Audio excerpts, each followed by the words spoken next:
This is the framing for a tool rack we are building for all of our garden tools.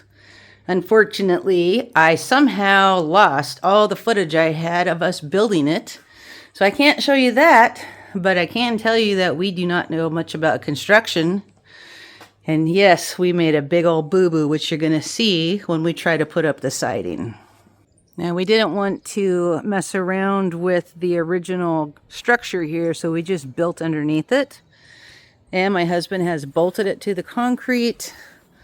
We got our flashing up and some roofing up, but we're not done with the roofing yet. And this is all scrap lumber. We had a shed over here, and all this lumber laying around was in that shed.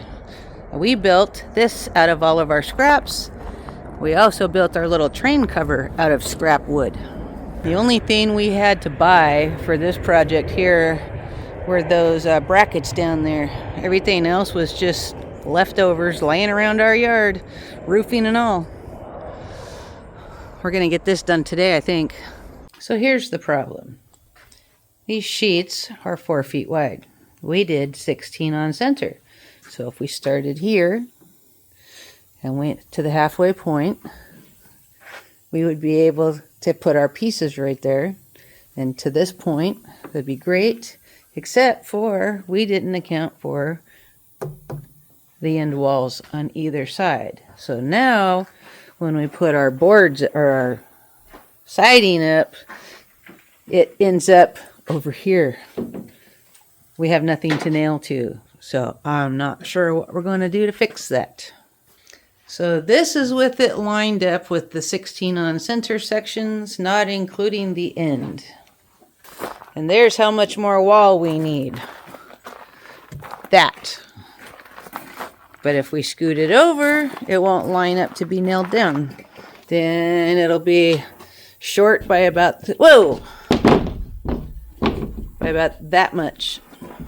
What we have decided is to add a 2x4 where we need it to be able to nail up the siding. It's just all scrap wood, so it doesn't really matter. Okay, putting siding on is a little bit more tricky than it looks. We thought this was going to do it, but nope. We're going to have to do another piece here because this is overhanging. Nothing to nail the next one to. Hey. Okay, so here's something we just learned. These 4-foot sheets aren't actually 4 feet. They're 4 feet plus some. And that's why we have this overhang and have to put another 2x4 in. But I tell you what, it's going to be a strong wall. That's all done. Now it's going to be trying to figure out this angle. That's going to be fun on both ends. One side done. A little bit of a gap down there. A little trim will fix that right up. Maybe a big glob of caulk. Now would you look at this? We even had some trim laying around that we can put up here. Once this all gets painted, it's going to look pretty darn good. Well, 16 feet might not be enough space for all of this. We'll see. We will see. Once you hang it all and stagger it, it might all fit in here. It's looking pretty darn good with all the trim on it. I need one more piece for up here. Maybe, don't know yet. Got some trim work back here, trim up there. Once he gets it all painted, it's going to be awesome. That was kind of a funky little hole up there to deal with. But hey, it looks good. This is the last little bit of roofing we have, and we used a lot of it over there on the train station. I don't know if that's going to be enough to do that.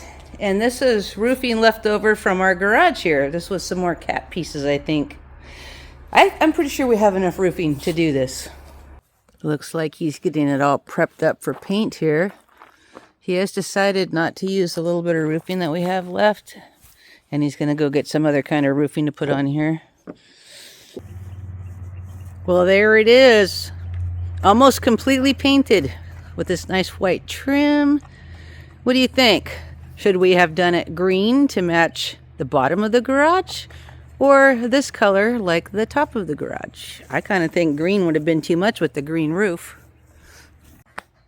As far as organizing all the tools, I probably won't do that till much later.